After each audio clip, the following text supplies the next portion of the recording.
Universidad de Medellín, 62 años de ciencia y libertad.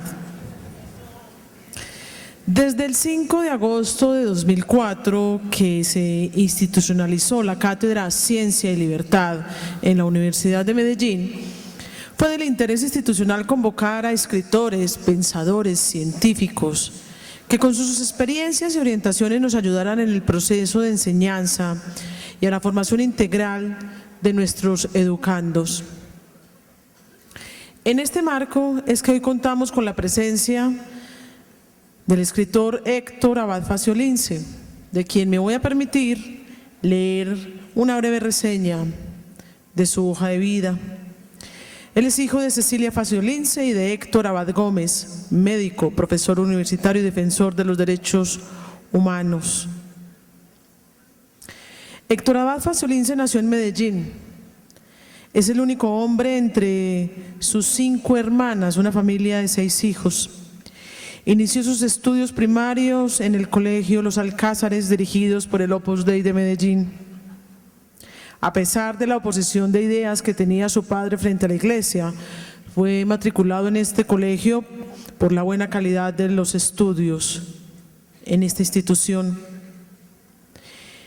En esa casa de estudios, Héctor Abad Faciolince se inicia en el oficio de escritor y crea una revista llamada Criterio, donde junto con sus compañeros publicaban comentarios críticos de los profesores de la escuela y de otros temas.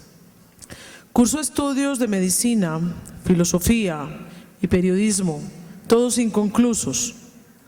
Tras vivir en México, se fue para Italia y allá se licenció en Lengua y Literatura Modernas. Cuando volvió a Colombia, su padre lamentablemente fue asesinado y él fue amenazado de muerte, motivo por el cual se volvió a ir inicialmente a España y luego regresó a Italia, donde tuvo 5 años siendo profesor de español en la Universidad de Verona. De vuelta a nuestro país fue director, editor de la revista de la Universidad de Antioquia. Trabajó como traductor y crítico literario y además fue colaborador de las revistas Semana y El Malpensante, entre otras. En la actualidad es columnista y asesor editorial del periódico El Espectador. Ha recibido un premio nacional de cuento en el año de 1981, una beca nacional de novela en 1994 y un premio Simón Bolívar en periodismo de opinión en el año 1998. Obtuvo en España el primer premio Casa de América de narrativa innovadora en el año 2000 y en abril del año 2005 le fue conferido en China el premio a la mejor novela extranjera del año por Angosta. En septiembre del año 2010 le fue otorgado el premio Casa de América Latina de Portugal por el libro El olvido que seremos como mejor obra latinoamericana. Las formas de la pereza del año 2011, El amanecer de un marido, 2010, Traiciones de la memoria, 2010, El olvido que seremos, 2005, con reimpresión en el año 2007, Angosta, 2004, Oriente que empieza en el Cairo, 2002, Palabras sueltas, 2002, Basura en el año 2000, Fragmentos de amor furtivo en 1998, reimpreso en 1999, Tratado de culinaria para mujeres tristes en 1997, con reimpresión en el 2007, Asuntos de un hidalgo disoluto en 1994 y reimpreso en el 2000, Malos pensamientos, entre otros, son muchos de sus memorables escritos. Personalmente y con respeto de todos quienes nos acompañan esta mañana, cualquier día me llega un correo de un amigo a quien quiero mucho, que hoy por hoy es el defensor del lector del periódico El Colombiano, el señor periodista Víctor León Zuluaga, y me enviaba un artículo que me marcó y que al leerlo me sentía completamente identificada. Ese artículo, maestro, usted lo publicó en la revista Cromos del 28 de julio del año 1997. porque al igual que usted, yo también soy hincha del Medellín, así gane. Yo no tengo el original de la revista Cromos Maestro, tengo el libro Rey de Corazones, El Medellín, una pasión crónica, y le voy a pedir por favor, porque no me perdonaría que al tenerlo usted aquí en esta presentación, usted no me firme este artículo. Bienvenido a la Universidad de Medellín, y le pido por favor que suba, ya que está su público que lo escucha en esta mañana en la cátedra Ciencia y Libertad. Muchas gracias. Ahora se lo firmo.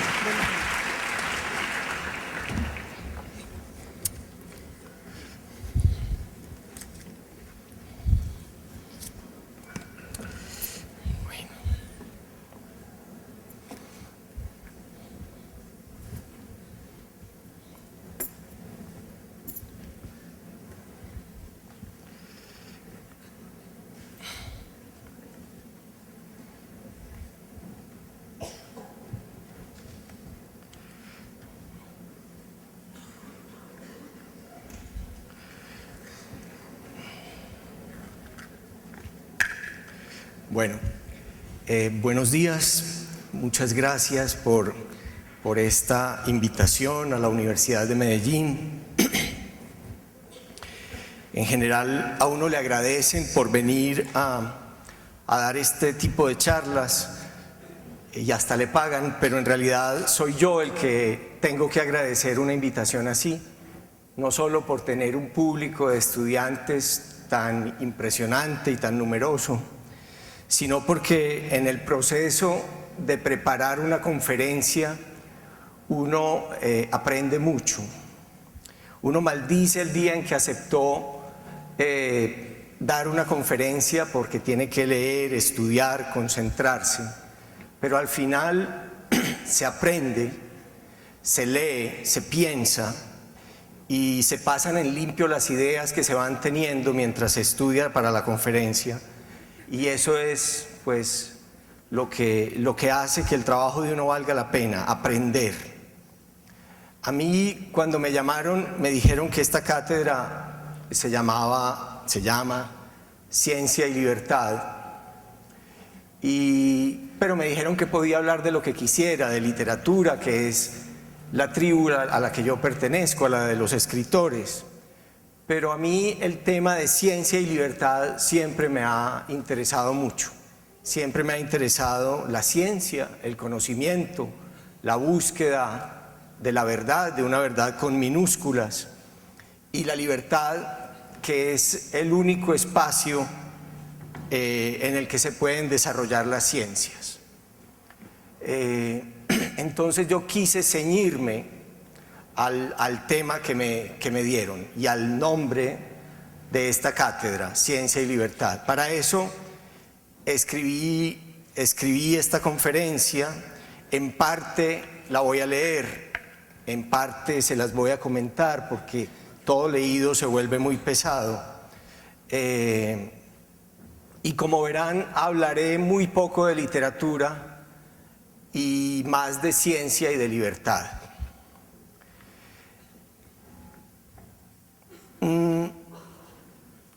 Antes tengo que reconocer también a los autores que he estado leyendo en estas semanas en que preparaba esta charla.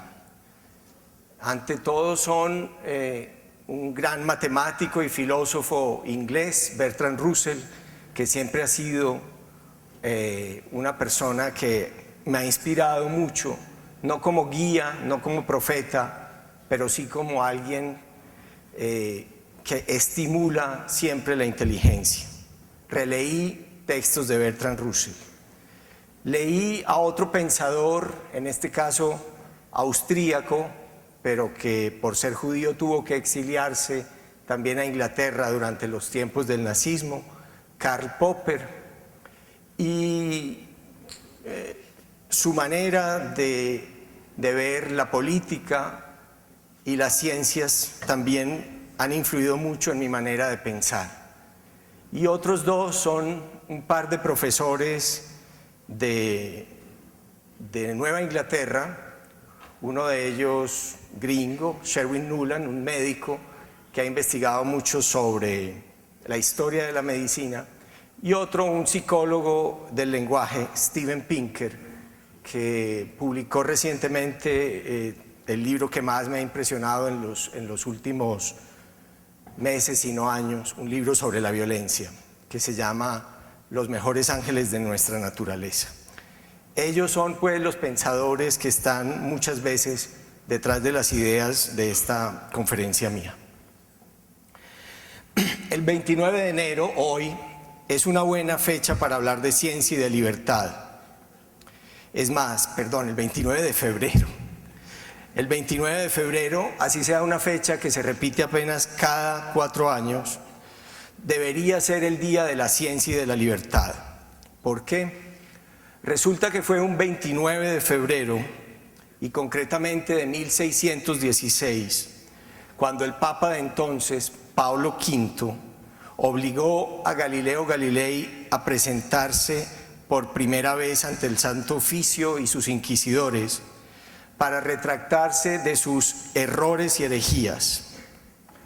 Públicamente y de rodillas, Galileo fue obligado a decir: abjuro, maldigo y detesto dichos errores y herejías, y juro que nunca más en el futuro diré o afirmaré algo verbalmente o por escrito que pueda dar nacimiento a una semejante sospecha en mí.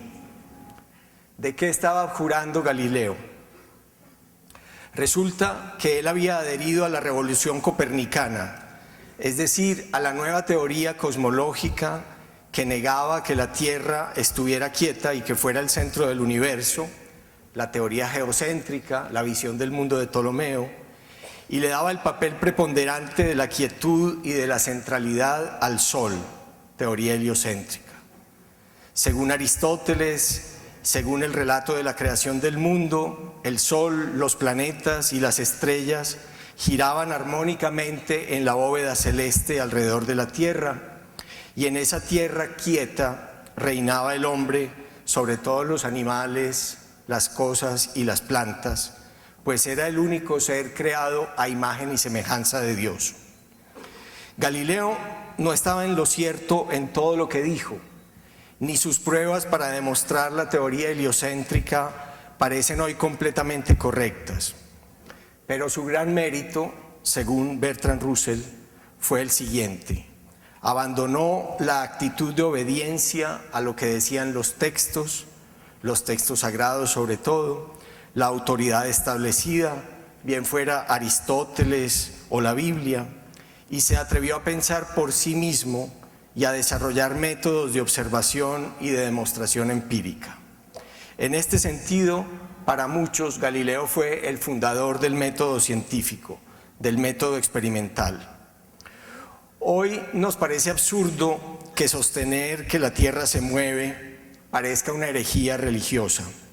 Sin embargo, hace unos cuantos siglos, la creencia en la inmovilidad de la Tierra era sagrada. También era sagrado creer que los seres humanos éramos el centro de la creación. Galileo tenía además buenos motivos para arrodillarse, pedir perdón y abjurar públicamente de sus convicciones.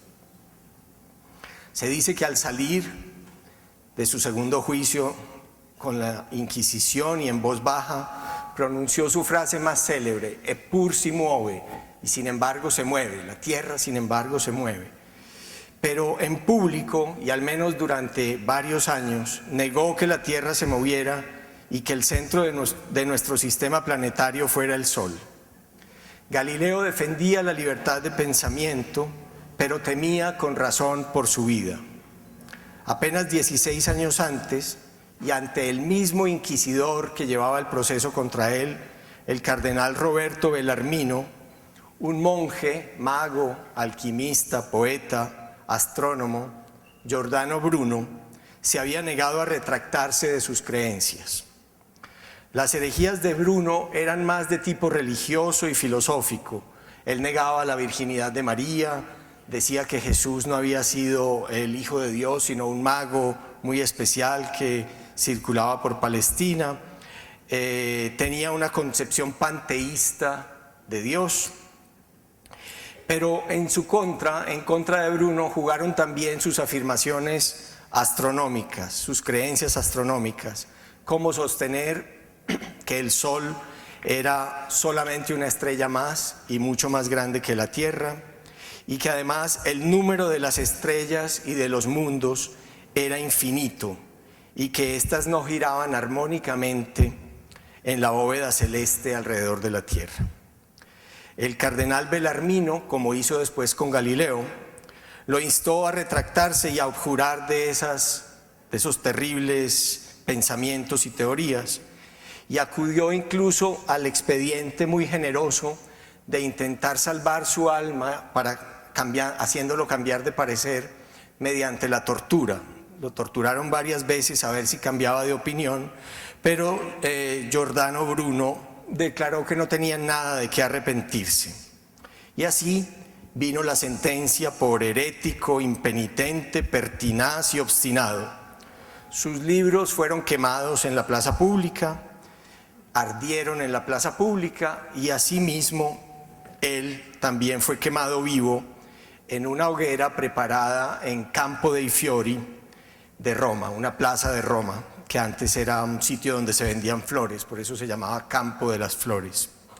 Si ustedes van hoy en día a esa plaza romana, Campo dei Fiori, que es la única plaza de las antiguas de Roma donde no hay ni una iglesia, en la mitad verán una estatua de Giordano Bruno, que fue erigida a finales del siglo XIX.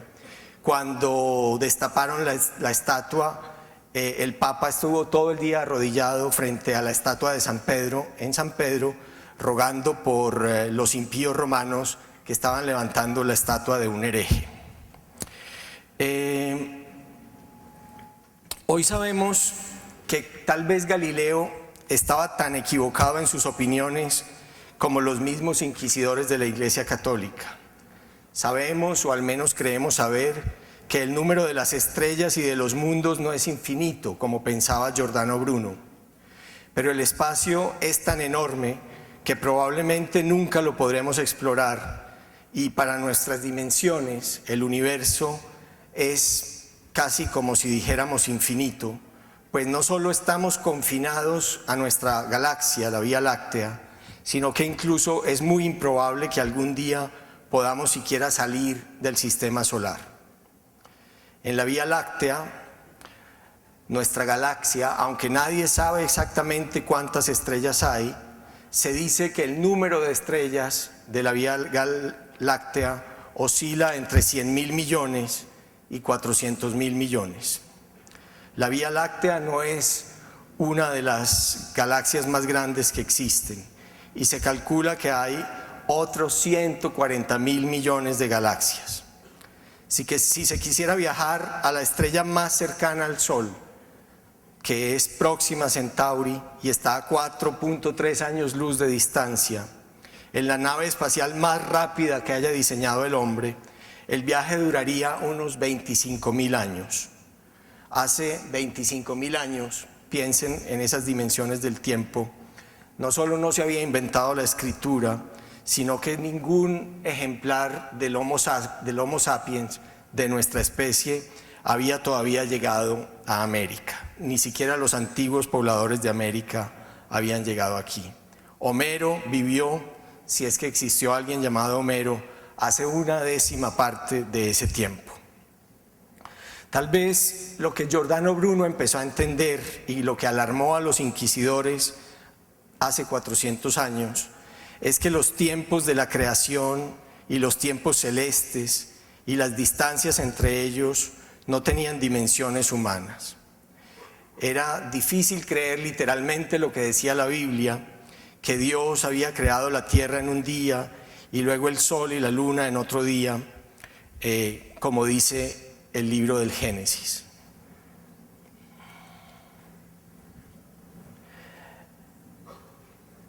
Yo bajé ahora, para no traer la Biblia que es tan gruesa, el libro del Génesis, la Biblia, pues la bajé a mi aparatico lector de ebooks, y les voy a leer, como por hacer un paréntesis, en la gran traducción de Casiodoro de Reina, el principio del Génesis. En el principio creó Dios los cielos y la tierra estaba desordenada y vacía, y las tinieblas estaban sobre la faz del abismo, y el Espíritu de Dios se movía sobre la faz de las aguas. Y dijo Dios: sea la luz, y fue la luz.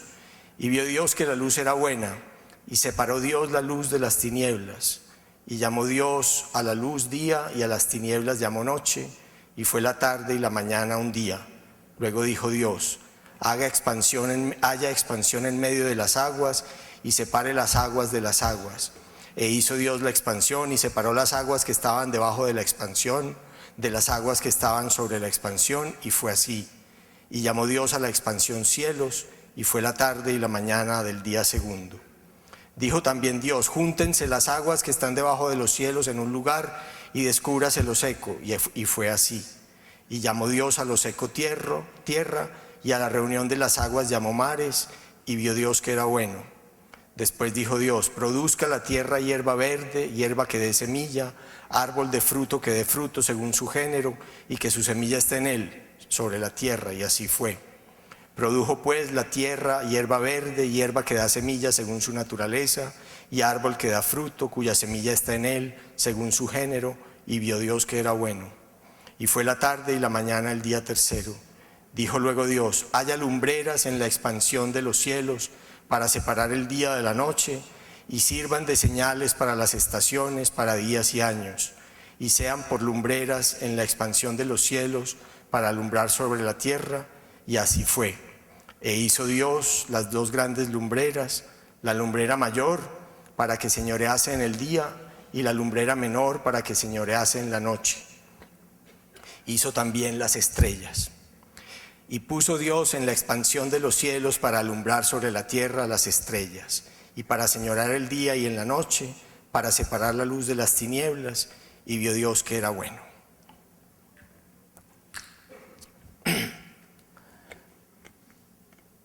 Ahora me encontré con un profesor de acá que se llama Josué, un pasaje de la Biblia que los inquisidores siempre le señalaban a los nuevos teóricos del universo distinto a un universo así creado. Era el pasaje en que Josué detiene el sol. El sol no podía estar inmóvil si Josué lo paró alguna vez.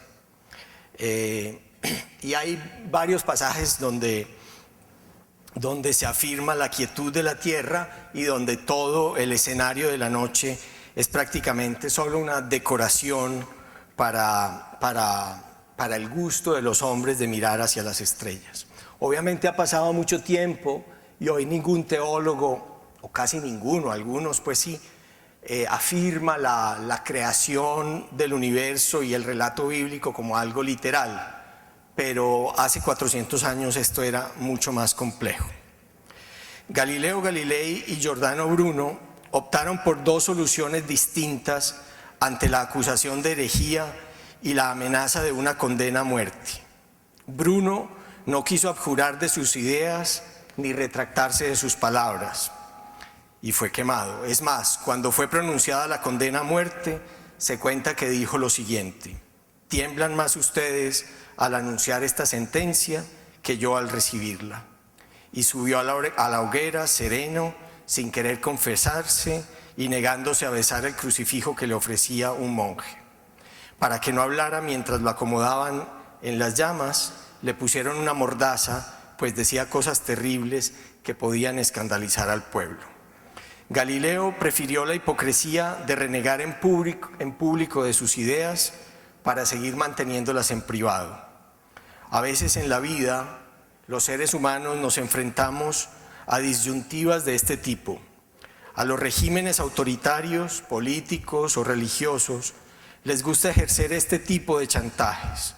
Durante las purgas estalinistas en la Unión Soviética, muchos intelectuales fueron invitados a renegar en público de su pensamiento y a confesar por radio o por televisión sus errores y desviaciones de la ideología dominante. Era una manera de evitar la prisión, el gulag o la muerte. Recuerdo que cuando un grupo de amigos y yo publicamos en la UPB un pequeño periódico, Ahora la profesora dijo todo sobre mi vida, pero no dijo esta partecita.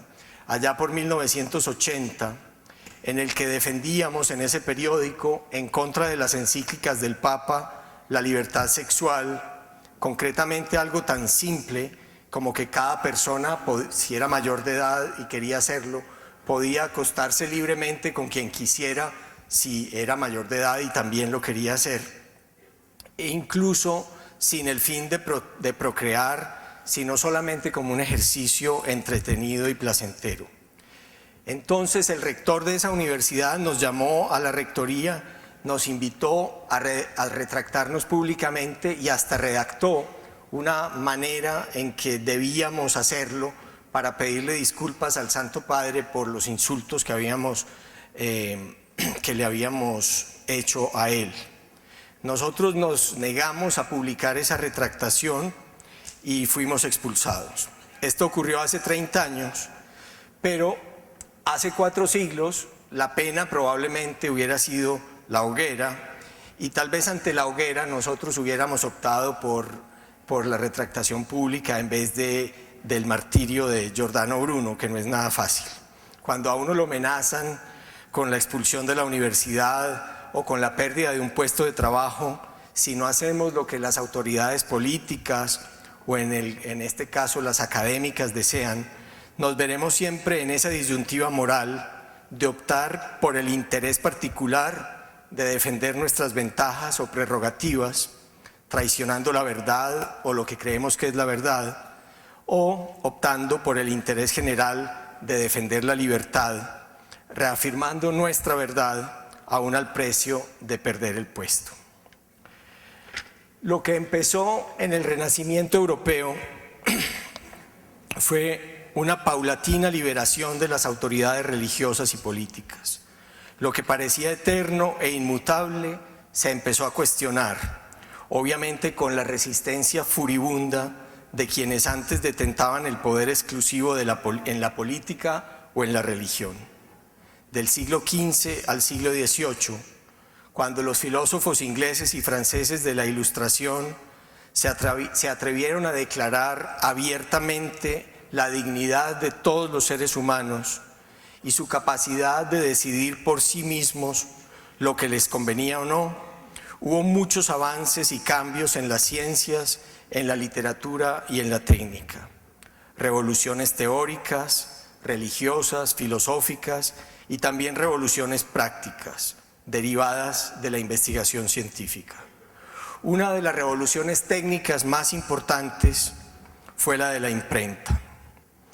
Podríamos decir que ha habido 3 grandes momentos en la historia del libro que son los que han liberado a la humanidad y los que han hecho grande a esta parte del mundo y a esta visión del mundo que llamamos Occidente. Hubo hacia el año 550 a.C. una publicación masiva en manuscritos, que era como se hacía entonces, en papiros enrollados, de las obras de Homero. Esto, según Karl Popper, esta difusión del libro en la Grecia antigua fue lo que creó la gran cultura helénica, la filosofía y las ciencias de aquel tiempo. En esa época se publicaron tratados científicos como uno de Anaxágoras, que fue condenado también, fue perseguido por impiedad, por no repetir el relato de los dioses.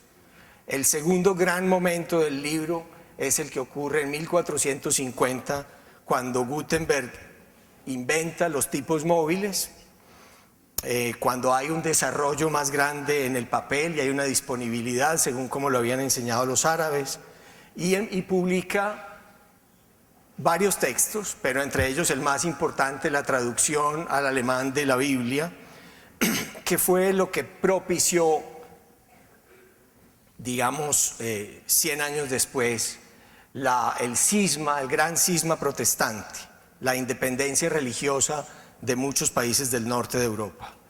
Pero el invento de la imprenta, que se propagó rápidamente a todas las ciudades europeas, nació pues con Gutenberg, pero rápidamente en Venecia, en París, sobre todo en Ámsterdam y en los Países Bajos, surgieron muchas imprentas, muchos impresores, grandes tipógrafos, y las ideas empezaron a difundirse muy rápidamente. Ese fue el segundo gran momento del libro y de la libertad de pensamiento, de la libertad de la circulación de las ideas. El tercer gran momento para mí fue uno que nos tocó vivir a todos nosotros, y es el invento de la red, de Internet, que fue obra también de un grupo de científicos en Suiza, en el CERN de Suiza. Digamos que fue un efecto colateral de la investigación sobre las partes más pequeñas del átomo que se hacen cerca de Ginebra, y algunos de ellos, digamos los cerebros más portentosos del mundo contemporáneo, se les ocurrió esa gran idea de poner hipertextos, de usar protocolos de lectura de textos y de imágenes a disposición de todo el mundo. Esta última revolución de la libertad del libro y de la circulación del pensamiento apenas está empezando, lo estamos viviendo. Ese librito electrónico del que ahora leí un pedazo de la Biblia es también parte de eso, pues yo lo bajé gracias a Internet. Y probablemente los cambios incluso políticos que ocurren en este momento en algunos países islámicos y árabes se deben a este nuevo apogeo del libro y del conocimiento. Hay que tener en cuenta que un libro antes de Gutenberg era un objeto muy caro. Copiar a mano un ejemplar típico de 250 páginas requería el trabajo especializado de un copista durante 37 días. Las copias en general se hacían en los monasterios. Los monjes no podían hablar para que no se equivocaran copiando.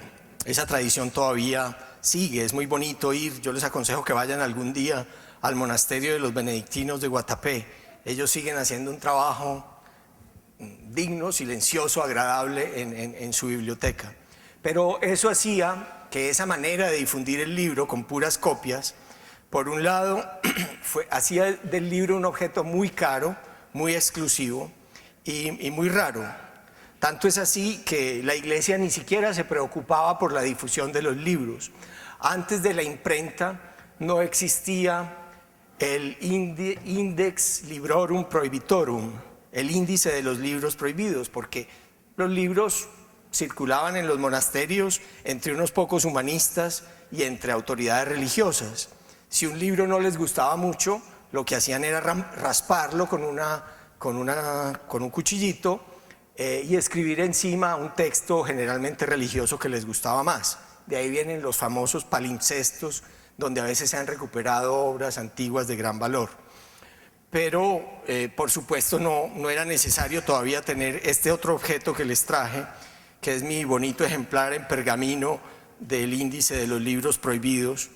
Este ejemplar es de 1819, y aquí pueden ver ustedes, por ejemplo, un lindísimo grabado donde hay unos cardenales y sacerdotes, y en la mitad hay una hoguera donde se queman libros. La quema de libros era algo que se consideraba pues adecuado si los libros eran peligrosos. Heine, el poeta alemán Heine, decía que cuando uno empieza quemando libros termina por quemar seres humanos. En el caso de Giordano Bruno es verdad, sus obras las quemaron y después lo quemaron a él. En el caso de Hitler es lo mismo. Hitler empezó quemando libros.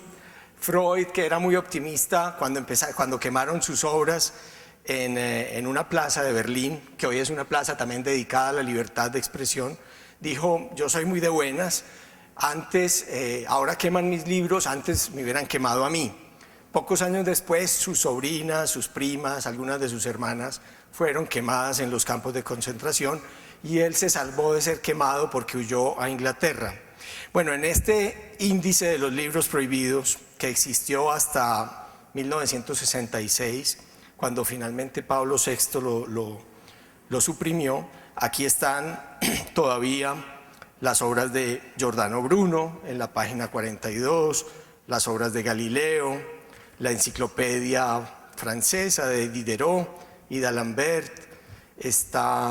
Yo señalé algunas páginas que en este auditorio tan grande no les puedo mostrar, pero bueno, por supuesto también las obras de Voltaire, etc. La lucha por la libertad de imprenta y de prensa ahora nos parece muy obvia, muy lógica y muy fácil. Ya no hay una censura previa. Ya los libros que publica la Universidad de Medellín no necesitan llevar el sello del arzobispo, donde el imprimatur se decía, donde se permite publicar el libro porque no contiene nada en contra de las buenas costumbres o de la religión. Pero esta lucha es constante y todavía hoy en muchos países del mundo publicar libros libremente no es posible. Cuando yo fui al Cairo a escribir ese libro que se llama Oriente empieza en el Cairo, en esos mismos días en que yo estaba por allá, la mezquita de El Azhar, que es la máxima autoridad religiosa del mundo egipcio musulmán, prohibió la difusión de un libro, tal vez la mayor obra literaria de la literatura árabe, que es Las Mil y Una Noches, que en efecto tiene un montón de escenas eróticas muy agradables, pues las prohibieron y afortunadamente luego lo equivalente a la Corte Constitucional de Egipto permitió que Las Mil y Una Noches siguieran circulando. Bueno,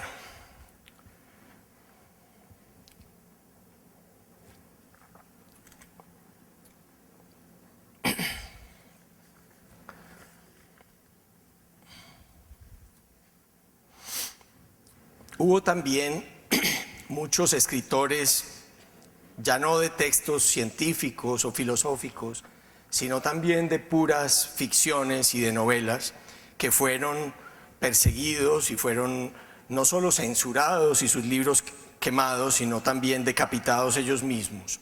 Uno de ellos, muy importante y muy desconocido, pero que a mí me ha interesado su vida por distintos motivos, es Ferrante Pallavicino, un escritor italiano al que ya nadie lee. En realidad sus novelas no son muy buenas, pero eran novelas libertinas donde aparecían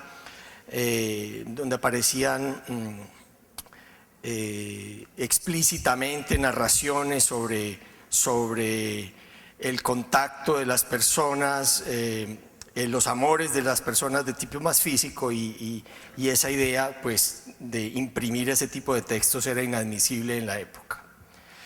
La tolerancia por las ideas ajenas y la conquista de la libertad de prensa tardarían siglos en imponerse. A veces ayudaron los motivos puramente mercantiles, es decir, el simple desarrollo del negocio de la imprenta y de los libros. Decía Voltaire en 1733 que los pensamientos de los hombres se han convertido en un importante objeto de comercio. Para evadir la censura eclesiástica y también la oficial de los distintos monarcas, se multiplicaron las estratagemas, tales como las fechas y los lugares de edición falsos, y así libros publicados en 1620 y editados en París aparecían como publicados en Bruselas en 1568.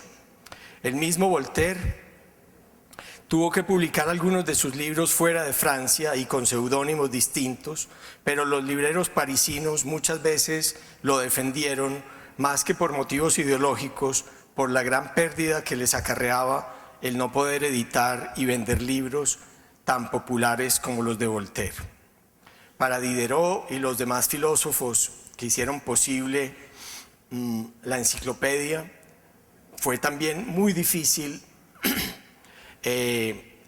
publicarla y muchos eclesiásticos intentaron detener la publicación de la enciclopedia. Llegar a la publicación de la Declaración de los Derechos del Hombre en 1789 fue una lucha muy larga que dejó muchas víctimas, de la cual todavía nosotros de algún modo nos beneficiamos. pero debemos recordar que esa lucha por el conocimiento y por la libertad fue ardua, difícil y sangrienta.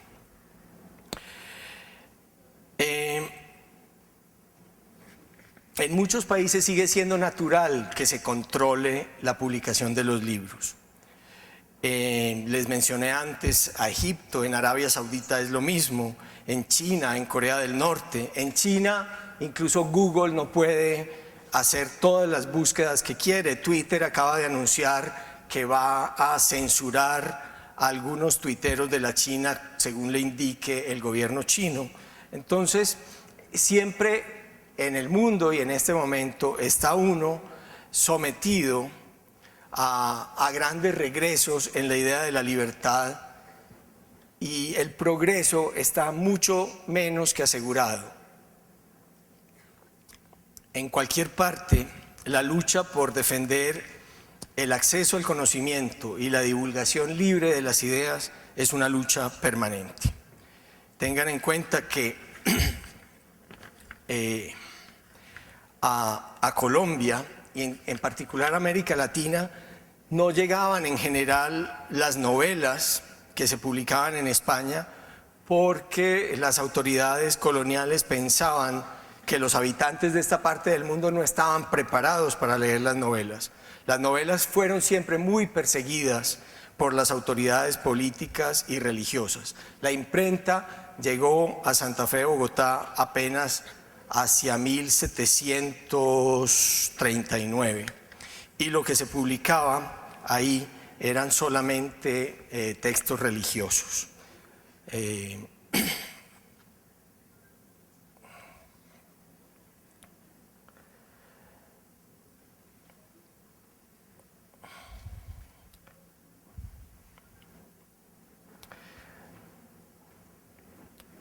Han sido los países donde hace más tiempo se consiguió la libre circulación de ideas y de libros, el norte de Europa, Europa occidental, Estados Unidos, precisamente en esos países donde más lejos se ha llegado en las conquistas sociales que favorecen, si no la felicidad, que es algo impalpable, algo que cada uno tal vez lleva por dentro, al menos sí el bienestar humano.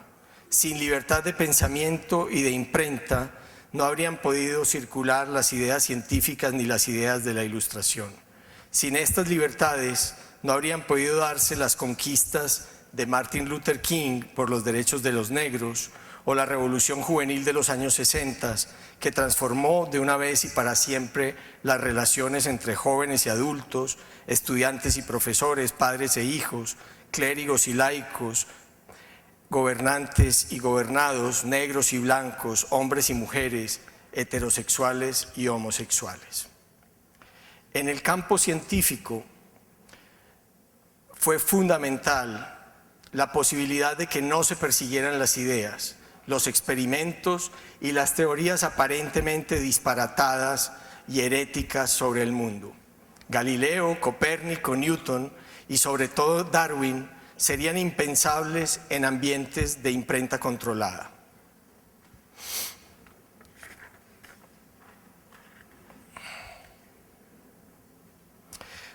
Yo tengo aquí muchos otros ejemplos del difícil y largo progreso que se dio con la libertad fundamental de publicar libros. Pero no quiero detenerme mucho rato en eso. Quisiera llegar más pronto al mundo contemporáneo.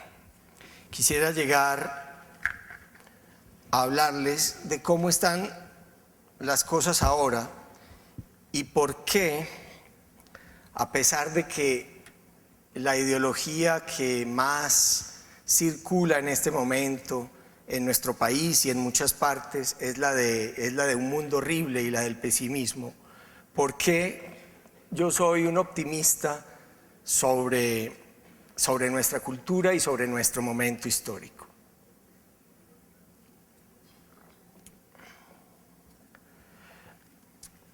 El viejo ideal de la Ilustración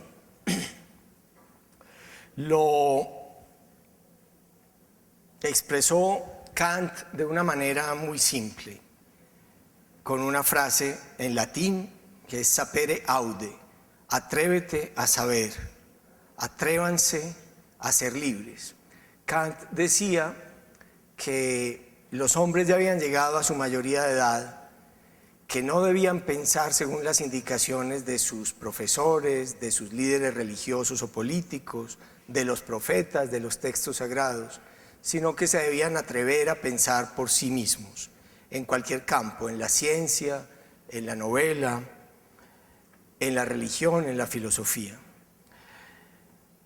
Hubo muchas guerras de religión para tratar de imponer en Europa y después en el mundo entero la idea de la tolerancia. Voltaire se dio cuenta de algo muy importante, y es que los hombres, los seres humanos, los hombres y las mujeres difícilmente se ponen de acuerdo sobre cualquier cosa, y mucho menos sobre su pensamiento religioso. Entonces la única manera de convivir sin matarse era esa idea de la tolerancia. La tolerancia no significa que uno admite algo que desprecia. Lo que significa es que uno tiene que permitir que todos los demás crean y expresen sus ideas sobre lo que creen libremente, sin una imposición del gobierno violenta o una imposición autoritaria de la iglesia o de quien sea. Esa idea que parece tan simple, esa idea de que yo puedo tener una religión o cambiar de religión, cambiarme de religión o no tener ninguna religión y por ninguno de estos motivos ser perseguido, esa idea que tal vez a ustedes les parezca una banalidad, es una idea que ha tardado siglos y siglos en imponerse y todavía en muchos países de la tierra no se ha impuesto del todo. Muchas personas, particularmente en los países islámicos, la apostasía, es decir, el hecho de renegar de la propia religión y cambiarse para otra, es castigada con la pena de muerte.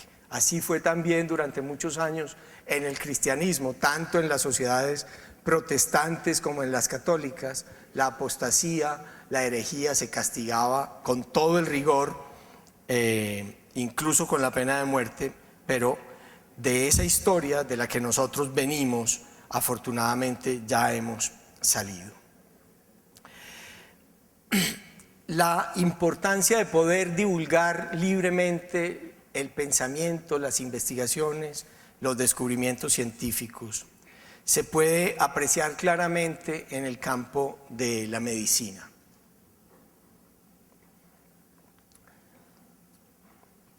Si ustedes piensan, todavía las concepciones antiguas de cómo es el cuerpo humano dependen de lo que pensaban los médicos antiguos, de lo que pensaba Galeno, por ejemplo. Cuando nosotros decimos que una persona es de muy buen corazón o que tiene un corazón muy duro, repetimos sin saberlo lo que se pensaba hace muchos siglos sobre dónde estaba el sitio de los sentimientos en el cuerpo humano, y se situaba en el corazón. Hoy lo decimos solamente como una metáfora. Hoy sabemos que todos los sentimientos se originan en el cerebro, pero la división del cuerpo humano y lo que cada órgano decidía sobre nuestra visión espiritual del mundo era algo que definían las distintas autoridades precientíficas o científicas. Hay un tema que es el tema de la reproducción humana, que ha sido muy difícil de entender a lo largo de los siglos, porque todo lo que tiene que ver con la sexualidad está rodeado de miedos, de tabúes, de prejuicios que hacen mucho más difícil el progreso en ese campo. Los antiguos creían cosas muy extrañas que a los ojos de hoy nos pueden parecer ridículas, pero cuando una autoridad muy respetada formula una teoría, es muy difícil deshacerse de ellas. Por ejemplo, Aristóteles y la medicina griega pensaba que el semen del hombre era una especie de cuajo, como el cuajo en la leche, que entraba en el útero de la mujer y ahí se cuajaba algo que había dentro de la mujer y empezaba a producirse el ser humano. Creían también cosas como que del testículo derecho salía la semilla para producir hombres y del testículo izquierdo la semilla para producir mujeres. Entonces muchos reyes en la antigüedad que querían tener hijos hombres se veían abocados a esa difícil tarea de hacer el amor con uno de los testículos amarrados con una cuerdita para poder tener una... Esas cosas desgraciadamente pasan. Para poder tener un hijo varón, que era obviamente lo deseable. El hecho, en el Génesis está también la creación de Adán a partir del barro rojo. Dios le sopla a Adán el espíritu y nace Adán. Y por eso siempre se pensaba que el hombre, el varón, era un ser espiritual, mientras que la mujer era puramente carnal, porque la mujer había salido de una costilla de Adán y en ella pues no había en realidad nada espiritual insuflado en la mujer directamente por Dios, sino que era un derivado de la carne del hombre. Por eso también se pensaba que en el semen estaba lo espiritual, lo que animaba a la semilla correspondiente que estaba en el útero de la mujer, y la mujer lo que aportaba era una carne, una cosa sin mucho valor, un soporte para el espíritu que estaba presente en el semen. Durante muchos siglos los científicos y los teólogos creían, por ejemplo, en la doctrina del preformismo, la cual sostiene que cada persona existe ya preformada en la semilla de alguno de sus padres.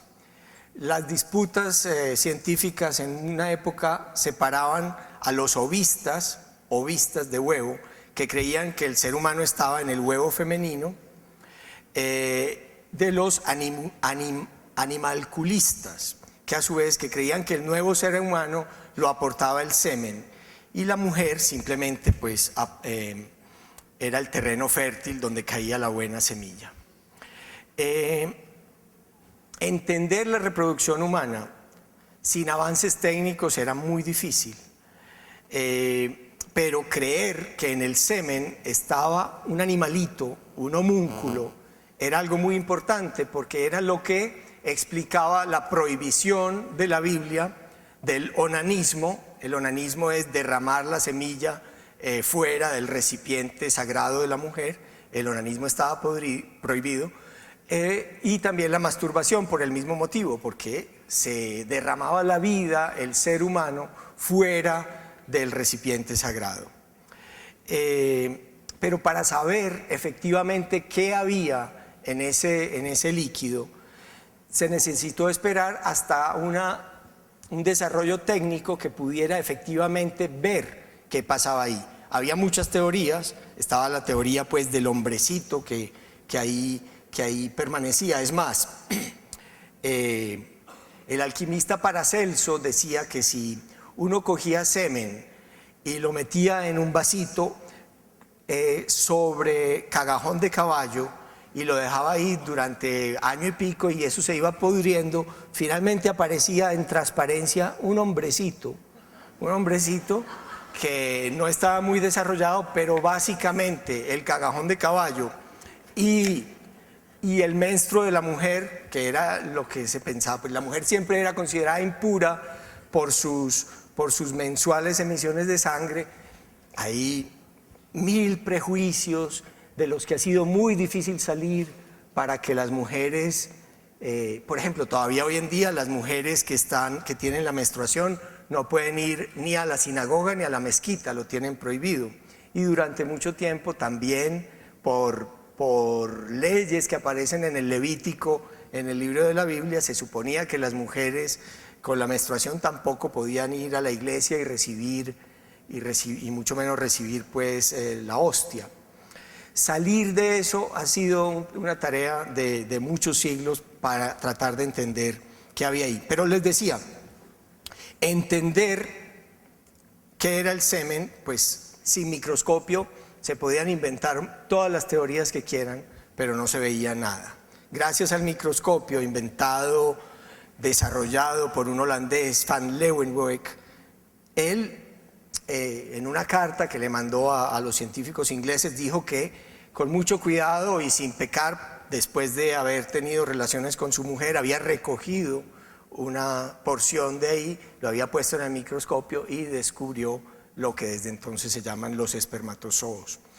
Los microscopios eran muy malos, el mismo Leeuwenhoek y algunos que se pusieron a mirar claramente el semen alcanzaron a ver, decían ellos, el homúnculo en esas emisiones, y es más, algunos llegaron a ver pequeños homúnculos y pequeñas mujerúnculas que copulaban en ese líquido, y de esa copulación del homúnculo y la mujerúncula después era la teoría para explicar pues el nacimiento de los seres humanos.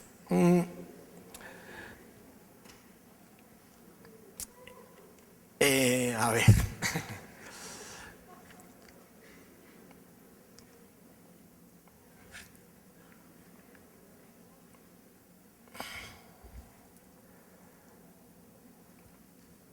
Pasaron años, tiempos, muchos esfuerzos científicos para saber efectivamente cómo ocurría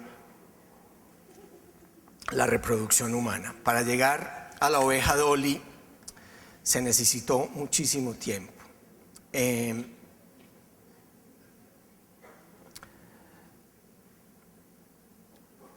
Hoy en día ya no hay nadie, ni teólogos ni científicos, que sean ovistas, los que creen que toda la vida está en el óvulo, ni animalculistas.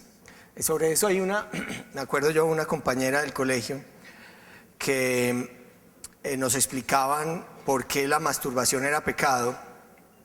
En ese colegio del Opus Dei que mencionaron, decían que porque pues se perdía una vida humana cuando los hombres se masturbaban. Ya se tenía muy claro pues que en el semen había espermatozoides, y ella levantó la mano y dijo: ¿y cuando las mujeres se masturban, qué se pierde? El cura se puso muy bravo, pero no supo qué contestar. Ya no hay ningún teólogo ni ningún científico ovista o animalculista. Ya nadie ve al homúnculo en el embrión, ni con los microscopios más sofisticados. Pero lo que los teólogos sí siguen viendo, una laguna que se llena con una teoría sobrenatural, es el instante en que se nos insufla el alma. Puestos al día en cuanto a que para formar un nuevo ser se necesitan un óvulo y un espermatozoo, queda en pie la doctrina de la animación inmediata, en el momento mismo en que el espermatozoo penetra el núcleo del óvulo. Ahí sale el alma. Lo que nos dice actualmente la biología es mucho más complejo que eso y se aparta de todas nuestras intuiciones, así como el conocimiento de los espermatozoides tampoco podía ser intuitivo. Para empezar, sabemos que no se necesita un espermatozoo para fecundar un óvulo. La famosa oveja Dolly, por ejemplo, nació de un óvulo fecundado con una célula de la ubre de su misma madre. Y lo que ocurre a nivel embrionario es bien complejo. Cualquiera de las células de un embrión, si se las manipula de cierta manera, puede llegar a desarrollarse hasta volverse un niño. De ahí la pregunta de Steven Pinker, comillas: ¿un embrión multicelular está provisto de un alma por cada célula? Y si es así, ¿a dónde se van esas almas cuando las células pierden esta capacidad? Además, un embrión no solo puede volverse dos personas, sino que dos embriones pueden combinarse para formar una sola. Tiene este nuevo cuerpo dos almas. Según los conocimientos biológicos actuales, cualquier célula humana puede llegar a convertirse en una persona. Claro está, manipulándola artificialmente. Pero esto no es un obstáculo para que sean personas como cualquier otra. Como dice Pinker, a los óvulos fecundados in vitro también se los manipula artificialmente, y nadie niega que los bebés concebidos in vitro tengan alma. Es probable que aquí alguno de ustedes haya sido concebido in vitro. Muchas parejas que tienen dificultades para reproducirse necesitan hacer ese tipo de tratamiento. Nadie les niega que tienen alma porque hayan sido manipulados fuera del útero. Cuando los movimientos por la vida se oponen al aborto en cualquier caso y en cualquier momento, a partir de la concepción, tratan de conciliar creencias metafísicas con datos biológicos que los contradicen. Por eso quieren proteger e incluso bautizar y enterrar con todos los sacramentos a los cientos de miles de embriones que existen hoy en día en los congeladores del mundo. En el fondo, siguen viendo homúnculos o mujerúnculas donde no las hay. Quiero mencionar este tema complejo y polémico de la libertad y de la ciencia hoy en día, como es el de la reproducción humana y el del aborto en ciertas circunstancias, que se discute, que el actual procurador de Colombia intenta desmontar la sentencia de la Corte Constitucional, hacer que las personas no la cumplan, para que ustedes vean que todavía si hubiera una autoridad que pudiera imponer que no se discutieran estos temas, que no se abriera lo que el Papa Ratzinger dice, esa caja de Pandora que puede traer todos los males de esa investigación a nivel embrionario, pues de todo esto podemos hablar gracias a esas libertades que se han conquistado desde los tiempos de Giordano Bruno y de Galileo, y que si estuviera en las manos y en el poder de ciertas autoridades políticas o ciertas autoridades religiosas, imponer que no se discuta más y que no se investigue más sobre este mundo microscópico de la vida, pues lo harían. Si tuvieran el poder, lo harían inmediatamente. La ciencia nos ayuda a tener una definición mucho más rigurosa, mucho más precisa que las confusas definiciones religiosas de cuándo termina la vida y cuándo empieza una vida. Al menos la vida consciente, que es la que tenemos que proteger con el útil tabú de lo sagrado. Antes se creía que la mejor definición de muerte era cuando dejaba de latir el corazón. Se le ponía la oreja a la persona y si no estaba latiendo el corazón, se decretaba